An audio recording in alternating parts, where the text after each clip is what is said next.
নমস্কার বন্ধুরা, তো চলে এসেছি নতুন একটা ফাটাফাটি ভিডিও অবশ্যই মানে পুরো ফাটাফাটি ভিডিও হতে চলেছে গাইস। আজকে থাম্বনেল দেখে তোমরা বুঝতেই পেরেছো যে কি টপিকের উপরে গাইস আজকে ভিডিওটি হতে চলেছে। এই কিন্তু ফার্স্টেই বললাম একটা ফাটাফাটি ভিডিও, ফাটাফাটি সমস্ত মানে আমাদের বাংলাদেশ এখন টোটালি বলতে গেলে বাংলা ইন্ডাস্ট্রি পুরো ফাটিয়ে দিচ্ছে গাইস, সেটা তোমরা সবাই জানো। আমাদের ওয়েস্ট বেঙ্গল একদম ব্যাকে পড়ে যাচ্ছে, অবশ্যই মানে পুরো চাপে পড়ে যাচ্ছে এখন বাংলাদেশের কাছে সিনেমা জগতে। বলছে যে বাংলাদেশি সিনেমার কাছে কলকাতার রিমেক ব্যর্থ মানে বুঝতেই পারছো যে টোটালি কলকাতা, হ্যাঁ কলকাতা বাংলা সিনেমা সত্যি টোটালি মানে ডাউন, মানে অনেকটা ডাউন হয়ে গেছে। কেন গাইস বাংলাদেশি তো লেভেল আপ হয়ে যাচ্ছে, অবশ্যই মানে কার জন্য?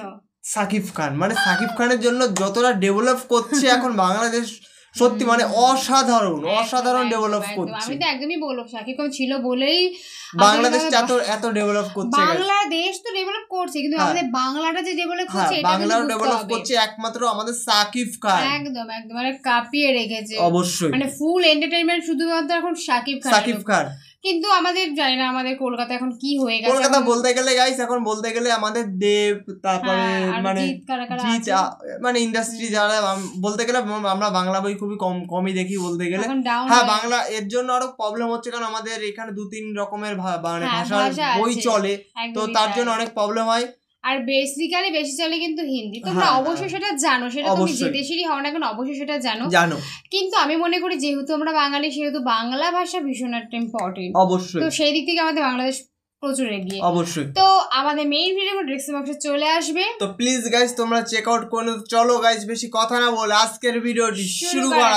ভাই লোক, বর্তমান সময়ে আমরা কলকাতার সিনেমার মান এবং ব্যবসার দিক থেকেও অনেকটাই এগিয়েছি, কিন্তু 2010 থেকে 2020 এই সময়টাতে আমরা তাদের ধারে কাছেও ভিড়তে পারিনি। সেই সময় দেব এবং জিৎ একটার পর একটা ধামাকা সিনেমা দিয়ে দুই বাংলা অর্থাৎ কলকাতা এবং বাংলাদেশ দুটো সিনেমা বাজারেই জাস্ট কাঁপিয়ে দিয়েছিল।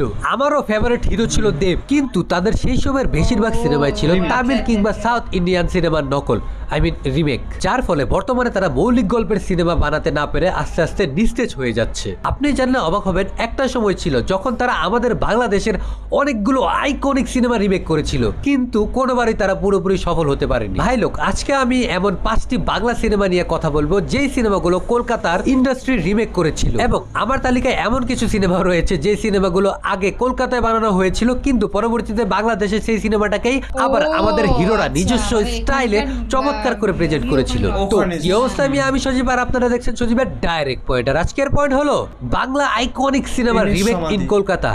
নাম্বার 5, প্রেমের সমাধি, যে সিনেমাটাতে বাপ্পারাজ নিজেকে জাস্ট উজাড় করে দিয়েছিল, আর এই সিনেমাটাকেই বাপ্পারাজের ক্যারিয়ারের ট্রাম্প কার্ডও বলা হয়। সিনেমায় বাপ্পারাজের অনবদ্য অভিনয় আর প্রেমের সমাধি গানটি সিনেমাটাকে আইকনিক কাল্ট ক্লাসিক সিনেমা বানিয়ে দিয়েছিল। এই সিনেমাটাকে ঠিক রিলিজ হওয়ার 1 বছর পরে বকুল প্রিয়া নামে কলকাতায় রিমেক করেছিল, যেটাতে অভিনয় করেছিলেন প্রসেনজিৎ স্যার। অনেস্টলি বলতে গেলে বকুল প্রিয়া সিনেমাটি প্রেমের সমাধি সিনেমার ধারে কাছেও আসতে পারেনি। যেখানে বাপ্পারাজের এক একটা শট জীবন্ত মনে হচ্ছিল, সেখানে প্রসেনজিৎ স্যারের অ্যাক্টিং দেখে মনে হচ্ছিল তাকে কেউ জোর করে অভিনয় করাচ্ছে। আমি বিশ্বাস করি না প্রেমের সমাধি সিনেমার সাথে কোনোভাবে ম্যাচ করাতে পারেনি। প্রিয়ের বিয়ে হতে পারে না। তবে দুঃখের ব্যাপার যে এত বছর পর প্রসেনজিৎ স্যার আজ কোথায় চলে গেছেন, আর আমরা বাপ্পারাজের মতো অভিনেতাকে কাজে লাগাতে পারছি না। নাম্বার 4, উল্টাপাল্টা, যে সিনেমাটা বহু ভাষায় রিমেক করা হয়েছে। প্রথমে দক্ষিণ ভারতে 2006 সালে ডিরেক্টর SS রাজামৌলি রবি তেজাকে নিয়ে বানিয়েছিলেন এই সিনেমাটি। পরবর্তীতে মহানায়ক মান্না এই সিনেমাটি রিমেক করেছিলেন উল্টাপাল্টা 69 নামে। যেই সিনেমাটি দেখার পর আমার কাছে মনে হয়েছিল সিনেমার মধ্যে অ্যারেঞ্জমেন্ট কম থাকলেও অভিনয়ের দিক থেকে রবি তেজাকে অনেকটাই ছাড়িয়ে গিয়েছিলেন মহানায়ক মান্না। সিনেমায় কম বাজেট থাকলেও রবি তেজার থেকে ভালো অভিনয় করেছিলেন Manna.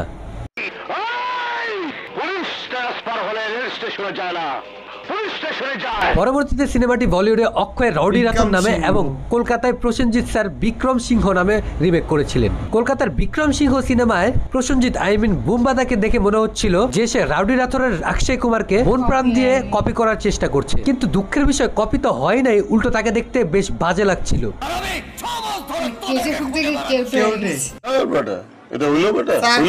It's a very bad remake. Number 3, প্রিয়া আমার প্রিয়া এই সিনেমাটিও প্রথমে দক্ষিণ ভারতে বানালেও তারপরে কলকাতায় রিমেক করা হয়, যেখানে অভিনয় করেছিলেন সুপারস্টার জিৎ। পরবর্তীতে শাকিব খান এই সিনেমাটি করে। এই সিনটা দেখে বলুন তো জিৎকে কি কোনো রকম বখাটে যুবক মনে হচ্ছে?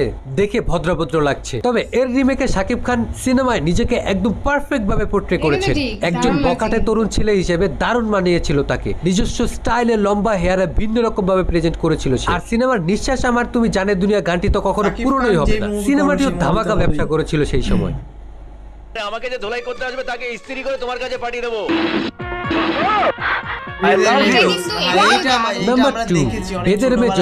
বাংলা সিনেমা ইতিহাসের সবচেয়ে ব্যবসা সফল এই সিনেমাটি কলকাতায় চিরঞ্জিত স্যারকে দিয়ে রিমেক করা হয়েছিল। আমরা জানি ইলিয়াস কাঞ্চন স্যারের সবচেয়ে আইকনিক ক্যারেক্টার হলো বেদের মেয়ে জ্যোৎস্না সিনেমার রাজপুত্রের ক্যারেক্টারটি, যার কারণে তিনি বাংলা সিনেমার রাজকুমার উপাধিও পেয়েছেন। কলকাতার সিনেমাটিতে একই গান আর অনেক চরিত্রে একই শিল্পীদের ব্যবহার করা হলেও অভিনয়ের দিক থেকে চিরঞ্জিত স্যার ইলিয়াস কাঞ্চন স্যারের লেভেলটা ছুঁতেই পারেনি। আর বাংলাদেশের লোকেশন, সেট ডিজাইন এতটাই মনোমুগ্ধ করছিল যে মানুষ সিনেমা হলে সিনেমার মধ্যে হারিয়ে গিয়েছিল রাজা রানীদের যুগে। তারা চরিত্রগুলোকে অনুভব করতে পেরেছিল। আর সিনেমাটিও হয়ে গিয়েছিল ব্র্যান্ড। গরিব প্রজাকে প্রাসাদে ডেকে এনে গলা ধাক্কা দিয়ে প্রাসাদ থেকে বের করে দেয়, আমি সেই রাজার বিরুদ্ধে বিদ্রোহ করতে চাই। কিন্তু কলকাতার সিনেমাটির লোকেশন কিংবা সেট ডিজাইন দেখে সেই ফিলটাই আসেনি যে এটা আমরা কোনো আগেরকার গল্পের সিনেমা দেখছি। গরিব প্রজাদের প্রাসাদে ডেকে এনে আবার গলা ধাক্কা দিয়ে প্রাসাদ থেকে বের করে দেয়, আমি সেই রাজার বিরুদ্ধে বিদ্রোহ করতে চাই। নাম্বার 1 দেখার আগে যদি চ্যানেলটি এখনো সাবস্ক্রাইব না করে থাকেন তাহলে আরো অনেক ইন্টারেস্টিং ভিডিও মিস করবেন। সো প্লিজ সাবস্ক্রাইব সজীবের direct point and like the video. Number 1 Sujan সুখী আমার মোস্ট ফেভারিট সিনেমাগুলোর মধ্যে একটি।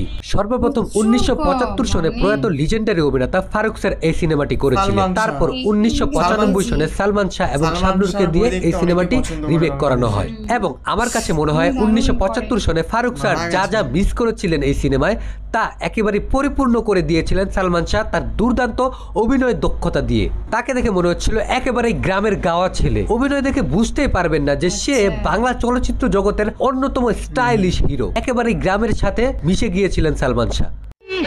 মাইয়ার খাই খাই ভাব দেখছো, যেন গিল্লা খাইবো, আবার নাম রাখছে কুসুম। দেখতে তো ভুতুমের মতো। এই সিনেমাটিকেও সেই সময় কলকাতায় অভিষেক চ্যাটার্জিকে দিয়ে রিমেক করানো হয়েছিল, কিন্তু তার পারফরমেন্স সালমান শাহর পারফরমেন্সের সাথে ম্যাচ করানো তো দূরের কথা, সেভাবে ডেভেলপই করতে পারেনি। গ্রামের ছেলেদের ন্যাচারাল ভাবটাই সে পোর্ট্রে করতে পারেনি বলে আমি মনে করি। আর সবচেয়ে বড় বিষয় হলো সিনেমার লোকেশনই আসলে ঠিকঠাক ম্যাচ করাতে পারেনি তারা, যার ফলে সিনেমার অরিজিনালিটিটাই নষ্ট হয়ে গিয়েছিল। এর কি ভাবসাব, জানা করে গিলে খাবে, আবার নাম রেখেছে। তো ভাই লোক, এই ভিডিওতে আমি মোটেও কলকাতার কোনো সিনেমাকে ছোট করিনি, শুধুমাত্র আমার ব্যক্তিগত মতামত প্রকাশ করেছি। আপনার কি মনে হয় এই সিনেমাগুলোর মধ্যে কোন সিনেমাটা কলকাতায় আমাদের চেয়েও ভালো করে করেছে, অথবা কলকাতার রিমেক সিনেমাগুলোর মধ্যে সবচেয়ে বড় সমস্যা কি ছিল বলে আপনি মনে করেন? অবশ্যই আমার কমেন্টে জানাবেন। তো ভাই লোক, দেখা হচ্ছে পরবর্তী কোনো।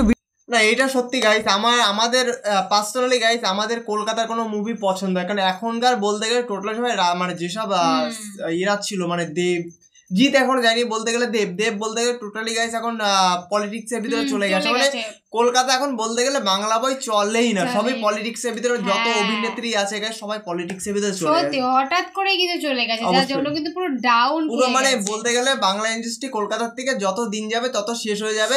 আর এখন বলতে গেলে বাংলা আমাদের কলকাতাতে বেশিরভাগ চলে সিরিয়াল, বলতে গেলে সিরিয়াল ছাড়া কিছুই চলে না আমাদের কলকাতাতে। আর হিন্দি যেসব বই, সাউথের বই, এইসব তামিলের বই, এইসব বই গাইস আমরা দেখি বেশিরভাগ, বলতে গেলে এসব বই দেখি আমরা। কিন্তু হিসেব অনুযায়ী কিন্তু যা দেখা গেল বাংলাদেশের বইগুলো কিন্তু সত্যি মানে আর এখনকার বই, এখন যারা সাকিব খান যেসব বই করছে গাইস সেসব বই তো পুরো অমাইক লেভেলের বই। সাকিব খান কিন্তু না, মানে আগে যারা ছিল যে সালমান শাহকে তোমরা সত্যি খুবই পছন্দ করো। আর সালমান শাহ তোমাদের অনেক রিকোয়েস্টের অনেক ভিডিও আসবে, খুবই তাড়াতাড়ি আসবে, ভিডিও রেডি হয়ে গেছে, অবশ্যই আসবে।